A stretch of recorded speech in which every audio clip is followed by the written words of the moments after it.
Hello and welcome back to a Nintendo 64 game, Pokemon Puzzle League.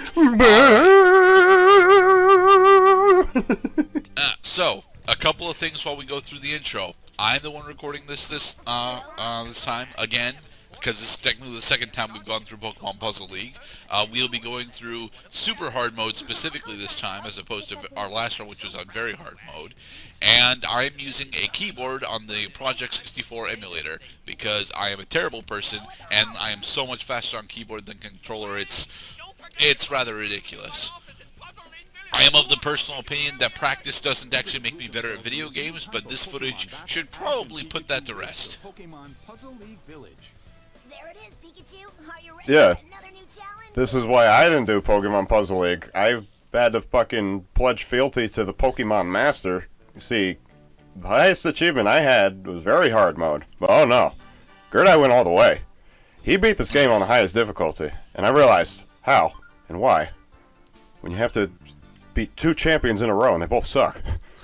No, actually, we'll get to that. But here we go. We're starting off against Gary. Well. Alright, for the record, super hard mode starts off pretty much at around stage 6 or 7 of very hard mode. There's an incremental increase as the opponents go on, but for the most part, there's it jumps like 4 or 5 times. And it's during this footage that I have to apologize for how choppy the actual presentation actually is. I couldn't fix this. I tried, but yeah, I was unable to fix this. So Gerda just receives a 5 in a row, and then he says, "Challenge accepted. Here, have a big, juicy electric 10."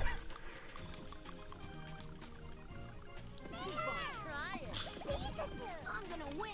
Oh, we gotta live in a Pokemon world. Pokemon. Yep, we're dead.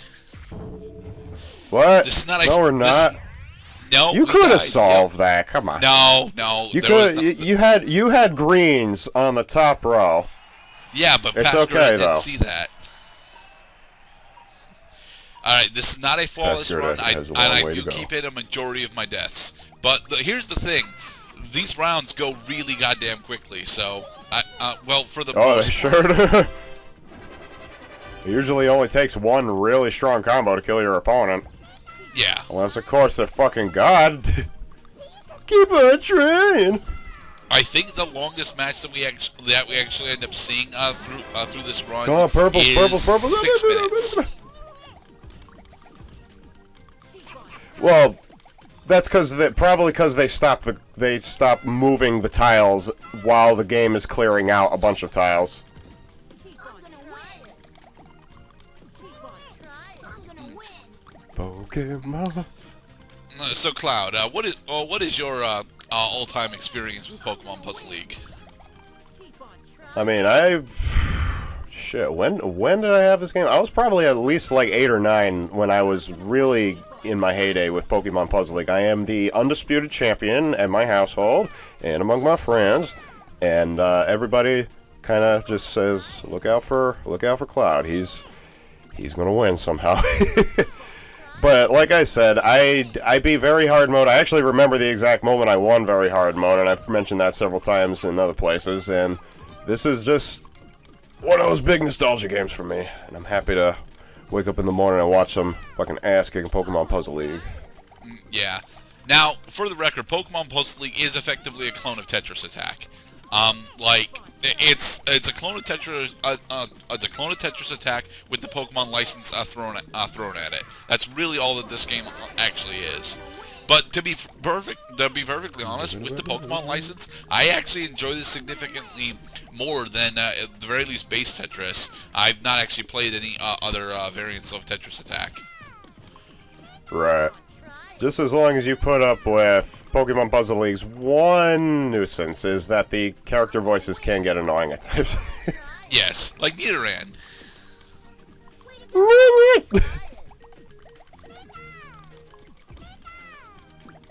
See how oh yeah, but how Gary must contend with the avalanche of shit that awaits him. Throw steel at him! But steel isn't a type yet, because this is specifically based on Generation 1. Because it's the anime.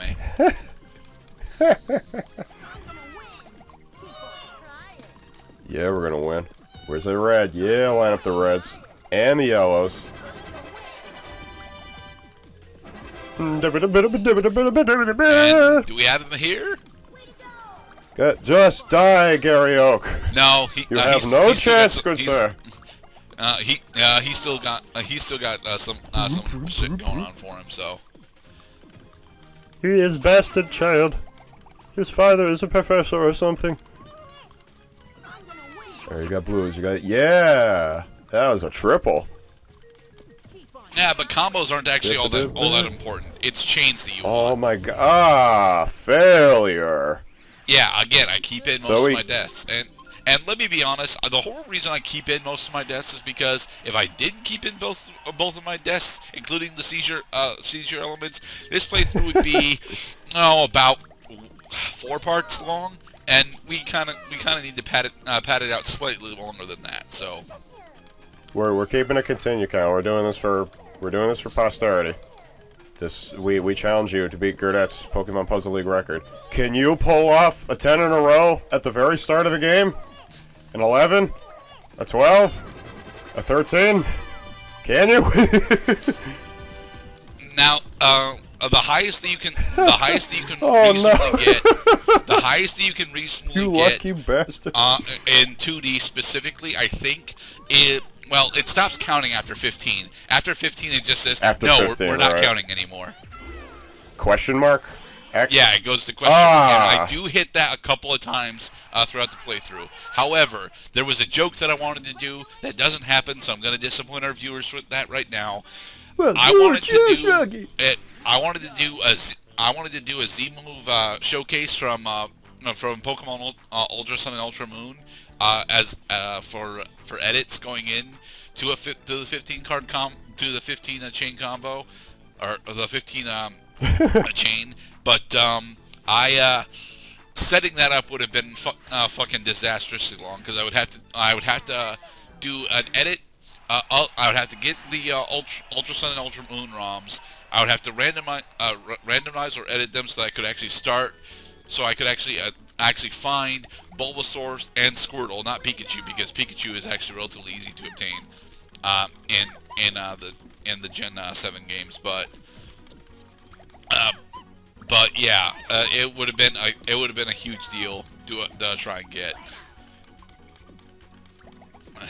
I'll freeze that clock. Alright, Hey, we won. and down it goes. Oh, hey. 24 new record. 24-second win. Yeah, you'll notice that throughout the playthrough that the AI tends to kill itself, even on super hard mode. It's actually really, And how does it? It will refuse to knock down tall towers. Like if it has a particular setup, it will stick to that setup regardless of how effective it is. So if it builds up a single tall tower, it will end up just keeping that there, and it will kill itself on it. That is quite hilarious. Of course, you know, on many occasions, it helps to be awesome, like giving your opponent just not enough time to move those fucking bricks off so he can save its neck. Alright, Missy had thrown some shit. On 2 fronts. We are freezing the clock. Get that shit done. Yeah. Right, because as long as anything is clearing, it freezes the clock. Yeah, this looks like a loss to me. Yep, you ran out of time. It's okay. Yeah. Because that only took 31 seconds. I think we end with our continue? Sub 20. See, and then any amount of continue counts, even when you max them out, is acceptable as long as you complete this tier of achievement.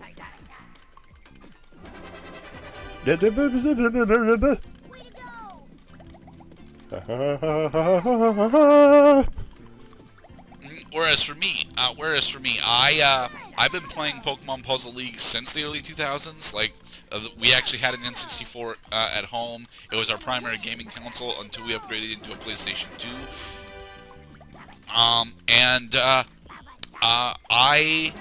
The only person that I didn't actually ever play Puzzle League that much with was my dad, and it was actually because he was not actually a fan of puzzle games in general, but even he was like, nah, I'm good with this. You're just gonna end up kicking my ass. And I was also the undisputed champion of at least my house, to the point where it got to the point where literally no one would actually play with me, and I was very sad. It's lonely at the top, isn't it? Oh, it is. It is horrendously lonely at the top. Here's the thing.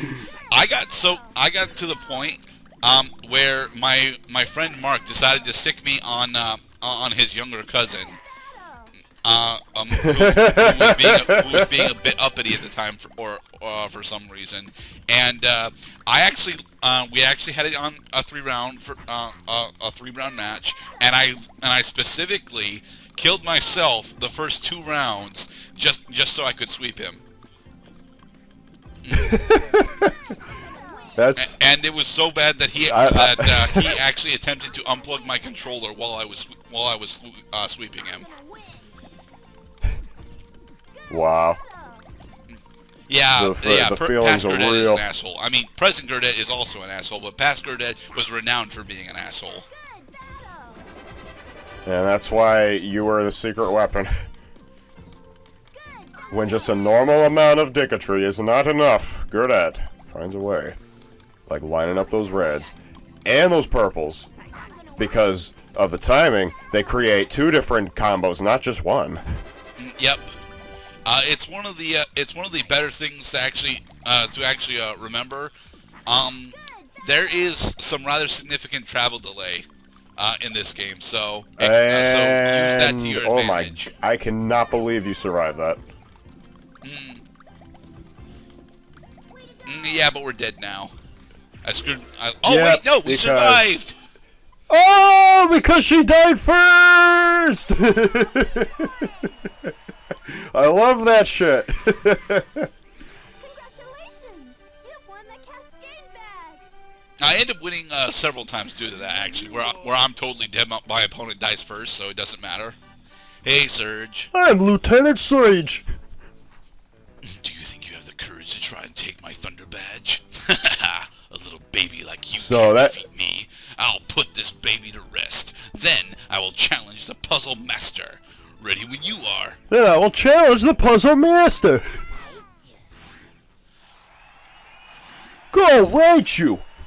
And for the record, those flashes there are not jump cuts. That has to do with the graphics plugin that I'm using on Project 64, not being really the best. Our N64 emulation, honestly, is not nearly as defined as I would like it to be, but it's what we've got. So 8, 9, 10. Oh, 10 in a row. And he's getting right back to work. Let's get those blues down. And he is dead in a new record! 23-second victory. Congratulations, you won a Thunder badge. thank you, Lieutenant. You Surge. won a Thunder badge. Good for you. Right.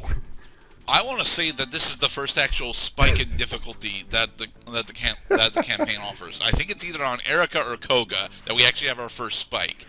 So Erica's going to take me a few rounds, and no, type advantage does not actually matter in this game. It's all raw skill.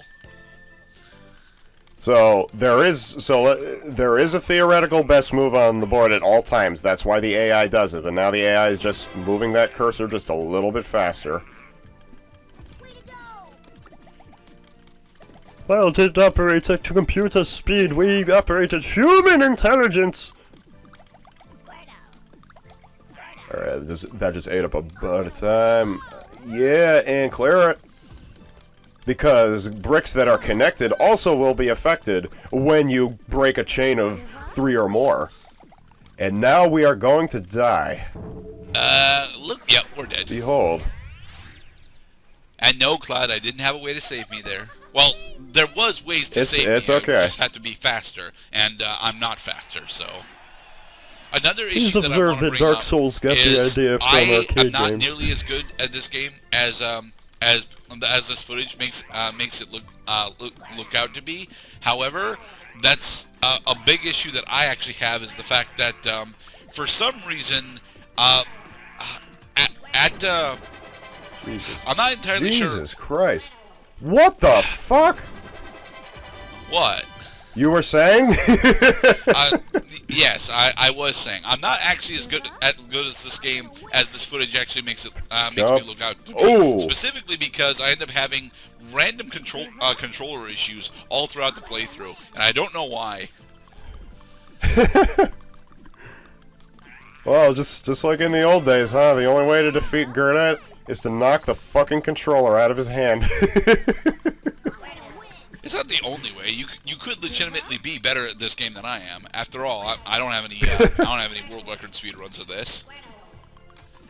Give up? I'm gonna win. But I am glad that we're revisiting this so I can actually have a better gameplay than what we originally had. Because my original gameplay for this was not nearly as good as it should have been. Like, for our very hard run, I pretty much never got, like, above an 8 chain. And here, I, frequently get above 10. Like so. And she's dead. And in the next part. And in the next part. With the super hard campaign. Woo! You've won the Congratulations! You did it!